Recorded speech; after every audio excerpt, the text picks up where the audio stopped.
శ్రీ గురుభ్యో నమః 2025 జూన్ 1వ తేదీ ఆదివారంతో ప్రారంభమై 10వ తేదీ మంగళవారంతో అంతమయ్యేటువంటి జూన్ నెల తొలి 10 రోజుల్లో వృశ్చిక రాశిలో జన్మించిన జాతకులకి ఫలితాలు, సూచనలు, సలహాలు క్లుప్తంగా 3 పాయింట్లలో తెలియజేయబోతున్నాను. ఇక ఒక చిన్న గమనిక. జూన్ 7వ తేదీ నుంచి జూలై 27వ తేదీ వరకు 28 పరోక్షంగా చెప్పంటే జూన్ జూలై అనుకోండి, 2 months మీకు మీ రాశి నుంచి 10వ రాశిలో దశమ స్థానము, రాజ్యస్థానము, అడ్మినిస్ట్రేషన్ హౌస్ అంటారు. అక్కడ కుజుడు, కేతువు ఈ 2 గ్రహాలు కూడా సంఘర్షణలో ఉంటారు. ఈ 2 పరస్పర శత్రుత్వమైన పాపగ్రహాలు. దీన్ని జ్యోతిష పరిభాషలో పిశాచి యోగము అంటారు. పిశాచి అనగానే భూతాలు, ప్రేతాలు, పిశాచాలు మాత్రం అనుకోవద్దు. పిశాచి యోగం అంటే ఒక అదృశ్యమైనటువంటి అవయోగము. ఏమిటంటే మేము ఆ పని చేస్తున్నామండి, కానీ ఎక్కడొచ్చిందో తేడా అర్థం కాదు, కానీ పని మాత్రం ఉన్న పలంగా ఫెయిల్ అయిపోయిందంటారు. ఎక్కడో సమ్ టెక్నికల్ మిస్టేక్ ఉండొచ్చి కొంతమంది కొన్ని పనులు ఫెయిల్ అవుతుంటాయి. అది ముందు కనుక్కోలేకపోతారు. అలాగే ఒక్కోసారి ఏదో బై మిస్టేక్ అప్పటికప్పటికి అడ్డు వచ్చేస్తుంది. ఇప్పుడు వెళ్తుంటాం, ట్రాఫిక్లో వెళ్తుంటాం, లేదా రోడ్ జర్నీ చేస్తుంటాం. ముందు ఒక వ్యక్తి వెళ్తాడు, ఆ తర్వాత అక్కడ ఏదో చిన్న యాక్సిడెంట్ అయితే రెండో వ్యక్తి ఆగిపోతాడు, రెండో కారు. ఆ ముందు కారు ఒక్క నిమిషం కనుక ముందు దాటింటే చాలా బాగుండేదండి అనుకుంటాం. అదే అవయోగము అంటే. కనుక ఇలాంటి అవయోగాన్ని ఏదో ప్రకారంగా మనం సెటప్ చేసుకోవాల్సిన అవసరం ఉంది. ఏం చేసుకుంటాం? జాగ్రత్తలు తీసుకోవటమే సెటప్ చేసుకోవటం అంతే. దీనికోసం మీరు కంగారు పడాల్సినంత అవసరమే అంటూ ఏమీ లేదు. ఇకపోతే బెంగళూరు నగరంలో జూలై నెల మొదటి వారంలో బెంగళూరు సిటీలో ఓన్లీ 2 రోజులు మాత్రం ఉంటాను. కేవలం ఒక 10-12 మంది మాత్రమే అపాయింట్మెంట్ ఇస్తాను. బెంగళూరు నుంచి రావాలంటే, హైదరాబాద్ రావాలంటే నాతో మాట్లాడే కేవలం ఒక మ్యాక్సిమం 1 hour కోసంగా వాళ్ళు 3 days వెచ్చించాల్సిన అవసరం వస్తుంది. కనుక కొంచెం నాకే బాధగా అనిపిస్తుంది. అందుకే నేనే జూలై మొదటి వారంలో ఉంటాను. ఎవరికైతే అపాయింట్మెంట్ కావాలనుకుంటారో వారు కాంటాక్ట్ చేయవచ్చు. Phone number 9348632385. ఇక మొదటి పాయింట్కి వచ్చేద్దాం.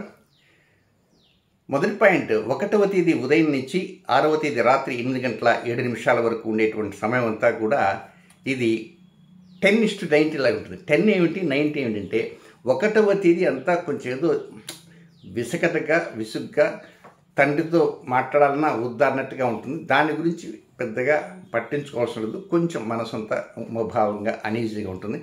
2వ తేదీ, 3వ తేదీ, 4వ తేదీ, 5వ తేదీ, 6వ తేదీ రాత్రి 8:07 దాకా అనుకూలంగా పరిస్థితులు కొనసాగుతుంటాయి. డెవలప్మెంట్స్ బాగుంటాయి, అడ్మిషన్ బాగుంటుంది, లాభస్థానం బాగుంటుంది. అన్నింటా కూడా ఇంట్లో కావచ్చు, వాకిట్లో కావచ్చు, బయట కావచ్చు, ఎక్కడికి వెళ్ళినా కొంత డెవలప్మెంట్స్ అంటూ ఉంటుంటాయి.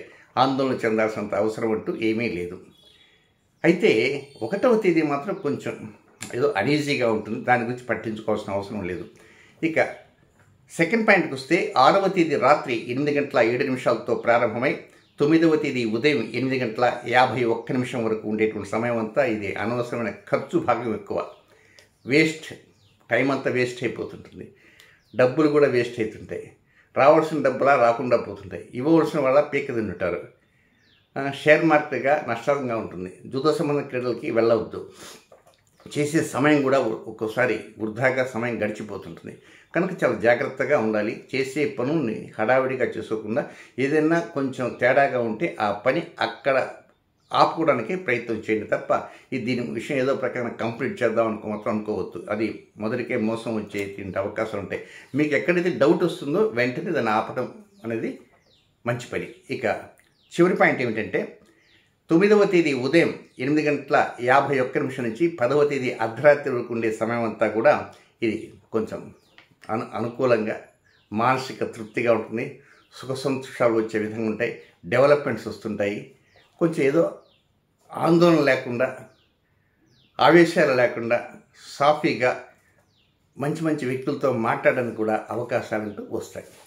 ఇక నెక్స్ట్, వృశ్చిక రాశిలో జన్మించినటువంటి విశాఖ నక్షత్ర 4వ పాదంలో జన్మించిన జాతకులకి 5వ తేదీ గురువారం వేకుంజామున 3:35 ప్రారంభమై 6వ తేదీ శుక్రవారం ఉదయం 6:34 వరకు మాత్రం వ్యతిరేకమైన సమయం. అంటే ఒక విధంగా 5వ తేదీ ఫుల్ డే అండ్ నైట్, అనుకూలం కాదని మాత్రం గమనించండి. రొటీన్ కార్యక్రమం చేసుకోవచ్చు.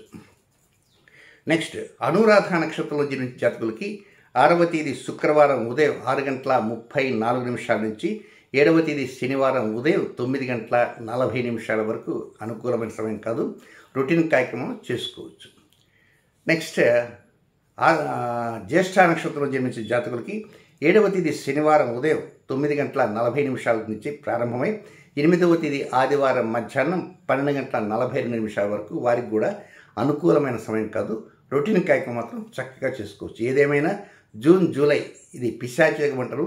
దీని ప్రభావం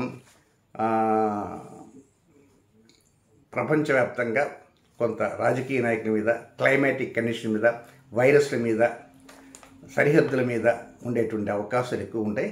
కొంచెం మీ మటుకు మీరు మాత్రం తొందరపడి హడావిడిగా ప్రతి కార్యక్రమం మీద దృష్టి ఉంచాల్సిన అవసరం లేదు. ఏ కార్యక్రమం మీకు అనుకూలం ఉంటుందో ఆ కార్యక్రమం మీద మాత్రమే దృష్టి ఉంచడానికి ప్రయత్నం చేయండి. శుభం.